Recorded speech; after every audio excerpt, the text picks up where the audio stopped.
주안의 만나 9월 20일 수요일 묵상을 함께 나오도록 하겠습니다. 오늘 말씀은 열왕기상 8장 1절에서 11절 말씀으로요, 은혜와 순종 중심의 성전이라고 하는 제목으로 함께 묵상을 나오도록 하겠습니다.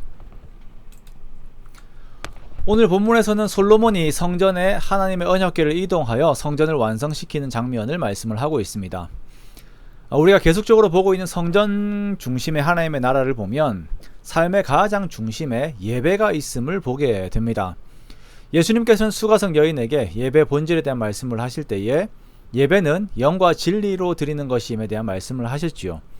예배는 영이신 하나님 앞에 나의 영으로 드리되 우리의 삶에서는 하나님의 말씀에 대한 순종으로 드리는 것입니다. 그렇게 우리가 삶의 제사를 드리는 것이 예배입니다. 좋은 재료들과 화려한 건축물들로 세워진 성전에 가장 중요한 것이 빠져 있습니다. 그것은 하나님의 언약궤입니다. 7년 동안 정성을 들여 지은 아무리 크고 빛나는 건물이라고 하더라도 하나님의 언약궤가 없으면 그것은 빈 껍데기에 불과한 것입니다. 솔로몬은 성전의 가장 중심 내용인 여호와의 언약궤를 다윗성 곧 시온에서 메어 올리고자 하여서 이스라엘 자손의 족장들을 자기 앞으로 소집을 합니다. 그렇게 모든 사람이 다 에다님 월 곧 일곱째 달 절기에 솔로몬 왕에게 모이게 되고, 이 사람들이 모였을 때에 제사장들이 궤를 메고 이동을 하게 됩니다.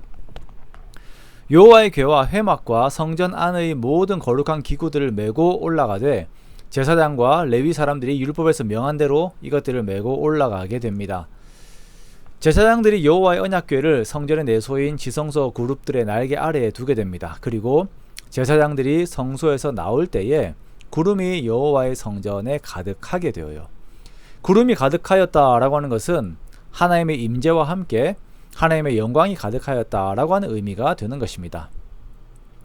하나님의 함께하심, 하나님의 중심, 하나님의 통치가 이제 온전하게 하나님 중심 그리고 하나님 통치가 온전하게 선포가 되는 시간들입니다. 이제 모든 이스라엘은 하나님의 선하시고 질서 있는 통치 안에서 평안과 풍성함을 누리게 되는 것입니다. 여기에서 우리는 참된 예배 중심, 즉 지성소 중심의 예배의 삶의 성격들을 보게 됩니다.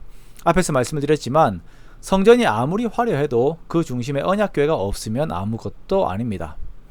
자, 언약궤는 어떤 성격을 가지고 있습니까?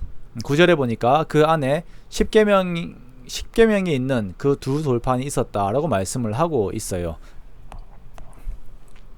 히브리서에서 보면 언약궤 안에 그 두 돌판과 아론의 쌍난 지팡이와 만나를 담은 항아리가 있었다라고 말씀을 하고 있습니다. 그리고 민수기와 출애굽기는 이것들이 언약궤 앞에 보존이 되어 있었다라고 전하고 있죠. 그리고 아론의 쌍난 지팡이와 만나를 담은 항아리는 아마 솔로몬의 시대에는 소실이 된 것으로 보입니다. 자, 이러한 언약궤는 은혜의 상징입니다. 십계명의 돌판, 즉 율법이 들어있는 언약궤를 속죄소가 덮고 있죠. 꽉 누르고 있습니다. 그 속죄소에 대속의 핏부림이 있습니다. 그리고 그곳에 하나님께서 임재하십니다. 사람은 모두 율법이 정죄하는 그 정죄 앞에서 죄 없다라고 말할 사람이 하나도 없습니다. 그러나 대속의 피의 능력, 대속으로 말미암은 언약의 능력이 율법의 정죄를 덮어버립니다. 그리고 사람으로 하여금 언약의 은혜 속에 들어가게 하지요. 이것이 우리가 예배를 드리는 근본적 이유, 참된 이유가 됩니다. 어린 양의 대속으로 말미암아 죄의 용서함을 받고 하나님의 언약 속에 들어가게 된 것, 이 은혜에 감사하며 하나님의 율법을 오히려 따르는 자로서의 하나님의 자녀가 되는 것이죠. 그러한 삶을 사는 것이 참된 예배입니다.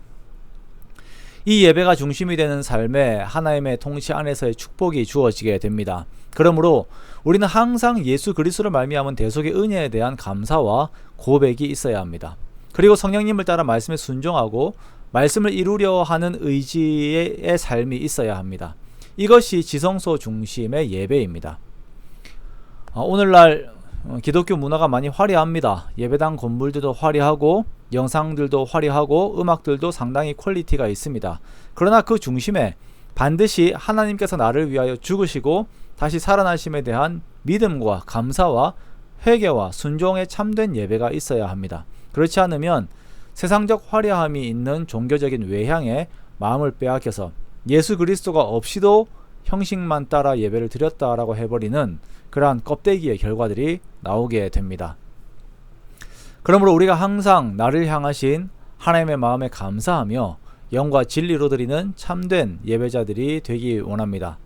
항상 그리스도의 사랑과 은혜에 감사하며 사랑을 받은 자답게, 은혜를 입은 자답게 하나님을 사랑하고 더욱 청종하여 주를 기쁘게 하는 저와 여러분의 복된 삶이 되시기를 주님의 이름으로 축원합니다.